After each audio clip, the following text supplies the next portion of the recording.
Chapter 1. My memory of Ramar begins long before his journey to Earth. It goes back through a loop of time and space to a place so distant from me now that I sometimes question if I ever was there. But the doubting is rare and lasts for just a moment. I see it too clearly for that. The trees I recall are strong and tall, and the land is aglow with the same golden browns that shine on Earth. You can lie upon it on summer days and dream your dreams. And beyond the land, where the mountains rise to hide the moon, the sky is a glorious blue. And there, when the sounds of the night grow quiet, you can hear the songs of distant creatures as they wing their way homeward. I think of it now as an in-between place, a world that is not a world and a time that is not a time, yet I know it is there, as real as the memory of Ramar, whose life I record on these pages. So I will write as I remember. When Ramar first appeared, it was a bright spring day like the kind we know on Earth, when the bushes have begun to leave and the night holds thread of frost, not yet done with the winter. Ramar was not born in the way we think of birth. It was more as though someone had crystallized a thought, and the thought took form as a rabbit, alive and asleep in the end of a hollow log, his face nuzzled warmly between his paws, and his nose in a lively twitch. It was early morning, and at the sound of a robin's first song, Ramar awoke, and stretched himself to full length. He yawned and washed his face with the moisture on his tongue, and then looked around him.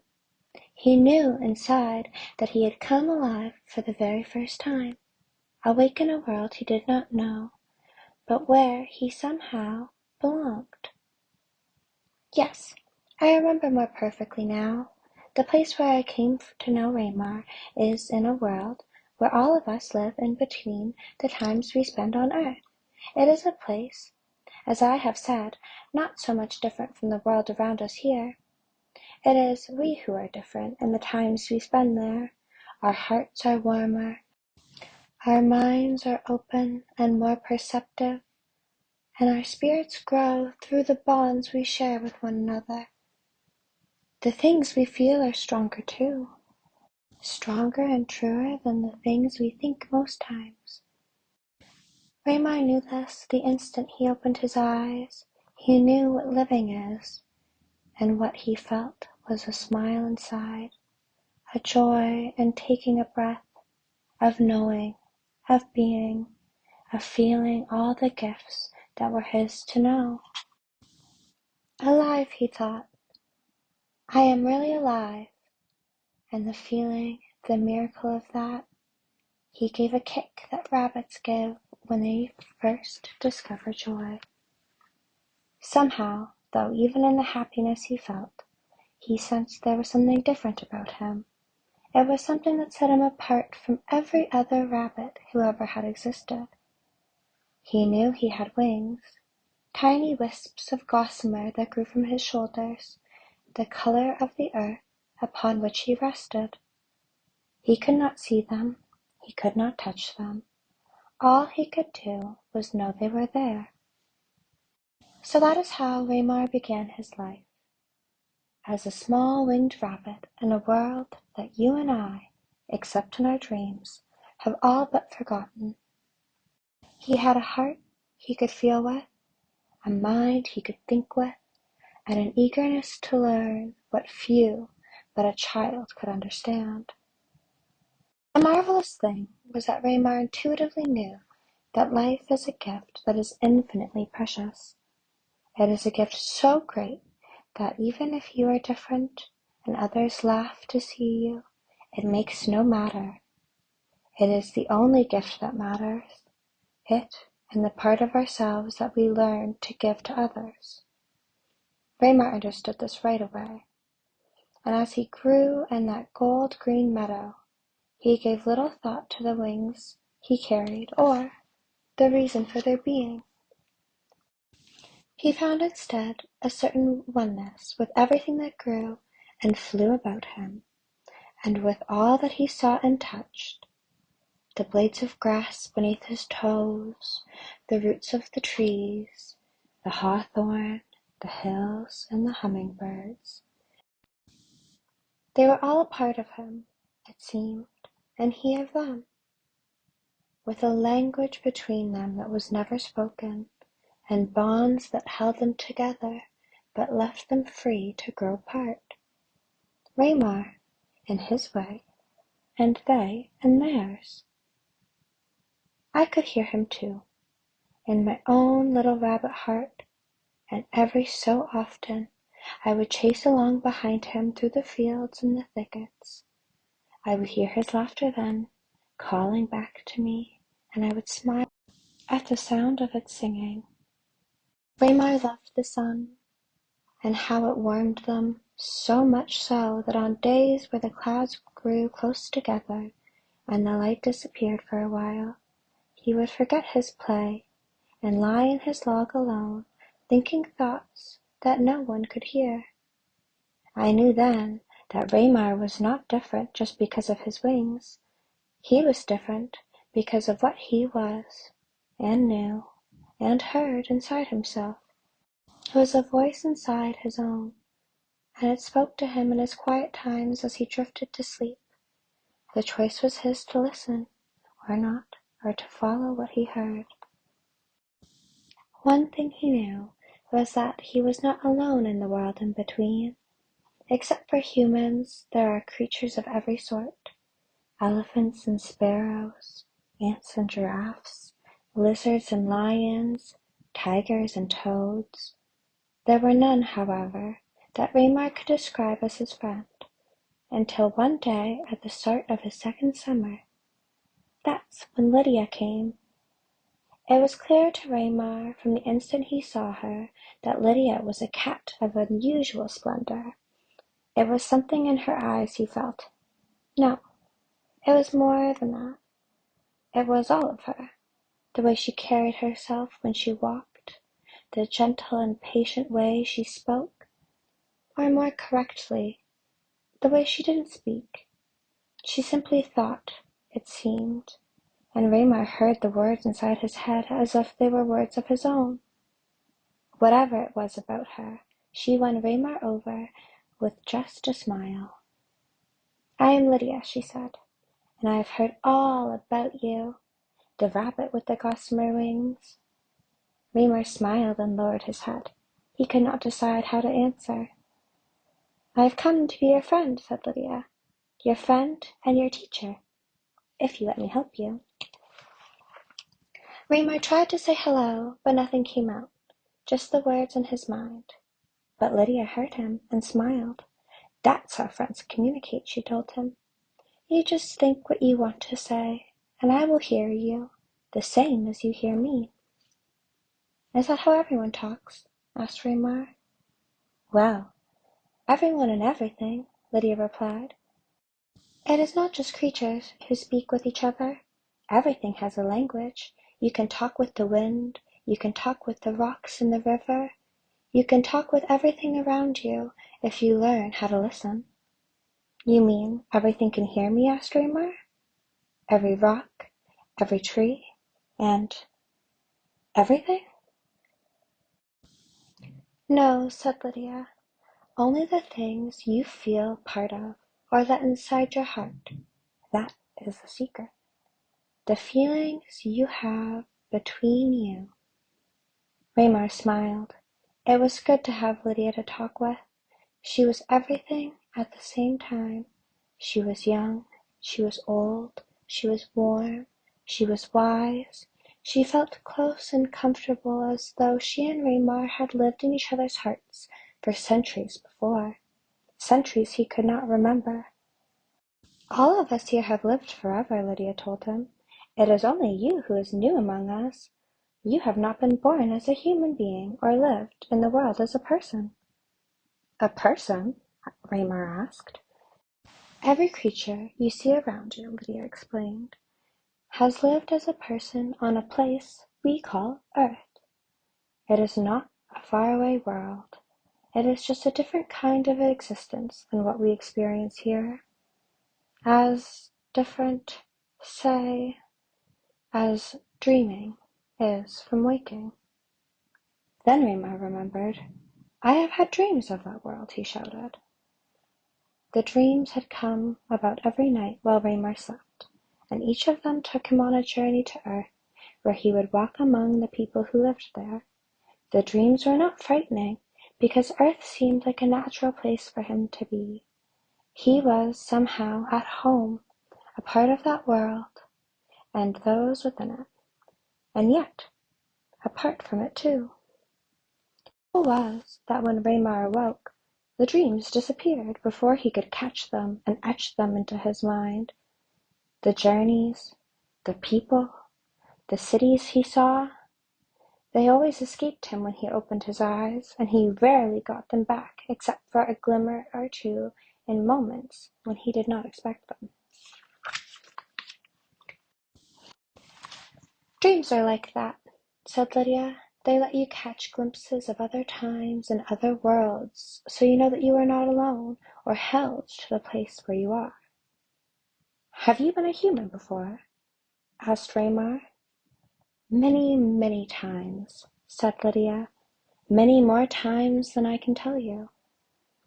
She had been a queen, she remembered, in the 13th century, and a warrior before that, a sailor too, and then once a poet, once a priest, a teacher, a scholar, a mother, a monk. All her life seemed as one to her now, each but as a fleeting moment in the ocean of time and space. Some she remembered, some she did not. The one thing she knew above all was that to grow in grace and spirit, she had to live all of the experiences a person could live, and in all of the ways she could live them. She had to see and feel and touch all that life could be. Above all, as every worthy spirit must, no matter what hardship or pain she found, or disappointment, she needed to learn the meaning of love, never to rest, never to stop, until she found it. She told this to Ramar. Every creature you see in this meadow is a spirit, she said, just like you and me, and we come here between our lives on earth to consider what living has taught us. That is how we grow, little by little, life after life, through what we learn. Ramar was puzzled. I do not remember the lives I have lived, he said. So how will I learn? Lydia looked at him with love. Well, you are a bit different, she said. Since you are a new spirit, you have never lived as a person. Instead, you have been blessed with a very great honor that happens just once or twice every few thousand years. The chance to bring the world some very great lessons it has somehow forgotten. You mean I will be born one day? Ramar asked. Yes, said Lydia, if you choose to be. Life is always a choice, as all things are. When you are ready to choose, you will know. What's it like to be born? Asked Ramar. It seemed a great adventure, and he felt he was ready now.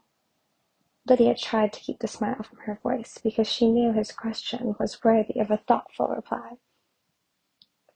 What happens, Lydia told him, is that when you are ready to be born, you scrunch yourself up into a tiny speck of light, not even as big as the head of a pin, and then you concentrate on Earth and the people there, and before you know it, you will find yourself floating here, floating there, looking for the person you want to be. Ramar listened intently as Lydia continued. How will I know when I find them? You will know, said Lydia. you will find a tiny baby, just newly born, less than an instant old, and you will know that he or she is meant for you. It is a wonderful moment, I promise." From the look in Lydia's face, Ramar thought it must be a beautiful experience to be born, and he wanted more than ever than to be part of it. "What happens next?" he asked. "Well, when you find the child that is you," Lydia continued, "you touch the baby's head until you sense a tiny spot on the top that is not fully formed yet, and you enter through there. Then, from that time on, you give the child life. You become all of its being, its heart, its mind, its thoughts, and its feelings." "Do I stay with the child?" asked Ramar. "For all its life," answered Lydia, "as long or short as that life may be. Sometimes you live to be very old, and sometimes for just a moment. It depends on what you need to experience or whom you have come to help." "What happens when my life is over?" Ramar asked. "You come back to the world in between," Lydia replied.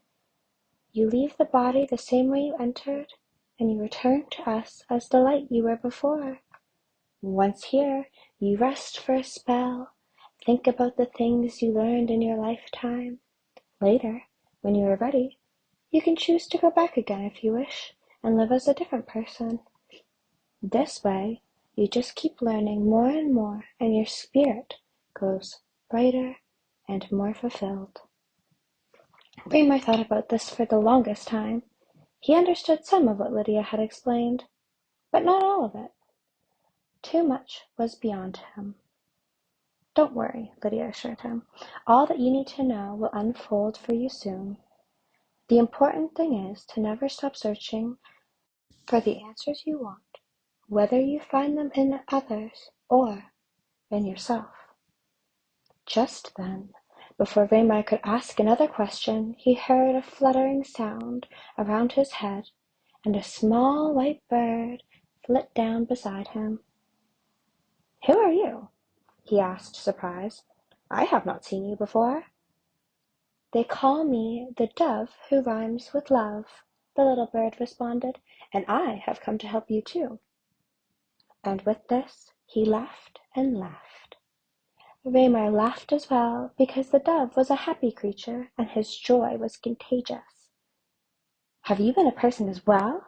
Ramar asked him politely, and the dove nodded yes. "I have lived as a person many, many times, through needless trials and fruitless wars, and pain that has happened over and over." "Then why are you so happy?" Ramar questioned. "It all sounds sad to me."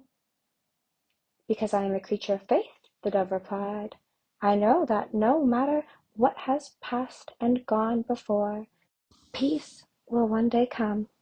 It will happen as soon as the world learns about love, and I have faith that one day it will."